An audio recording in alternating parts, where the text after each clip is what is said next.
чанд корманди хадамоти гумруки Тоҷикистон, ки дар фурудгоҳи Душанбе масъули сабти шохиси телефонҳо ҳастанд, даст ба фасод задаанд.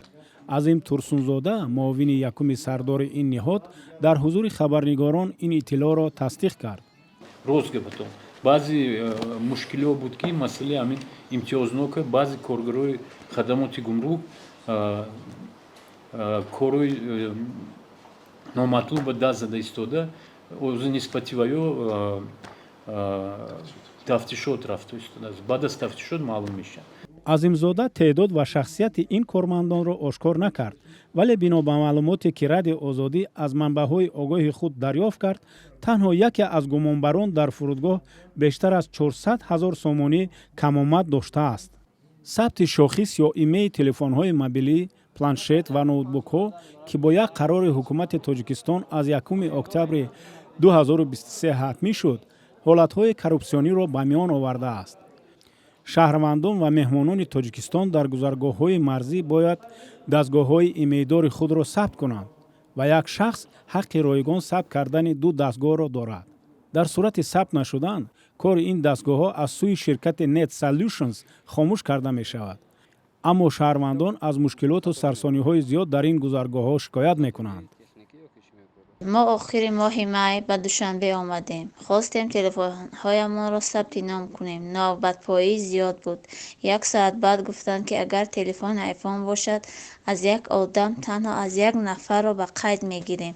духтарчаи ман, ки 13 сола аст, гуфтанд телефони ӯро ба қайд намегирем, ноболиғ аст. бо вуҷуди ин, вақте мо симкарта мондаву телефонро фаъол кардем, боз паёмак омад, ки аз қайд нагузаштаед. дубораву себора рафта бо мушкилоти зиёд ҳал кардем. роҳбарии хадамоти гумрук вуҷуди фасод дар ин низомро эътироф мекунад ва мегӯяд, ки кормандонашон аз ҳисоби гурӯҳҳои имтиёздор телефонҳои шахсони дигарро ба расмият медароранд. айсоби ки ҳамин имтиёз буду, айсоби ҳамин як роҳи буд, ки барои ягон қонуншиканӣ ва даст задан бо қарори ҳукумати ҷумҳурии Тоҷикистон тағйиру илова ворид шуд. тибқи он тартиби ба таври имтиёзнок ворид шудани воситаҳои мобилии алоқаи барқӣ хориҷ карда шуд. дигар ин масъала ягон вазъие ка намон, чӣ воситаҳои электронӣ ворид шавад, ҳамаш ба расмият дарори гумрукӣ дода мешавад. ба ҷуз дастгоҳҳое ки барои истифодаи шахсӣ ҳастанд, ҳангоми аз хориҷ ба Тоҷикистон ворид шудан, барои аз қайди гумрукӣ гузаронидани дастгоҳҳо аз шаҳрвандон 15% нархи мол ҳамчун андоз ва арзиши иловашуда ва $10 хироҷи гумрукӣ ситонида мешавад.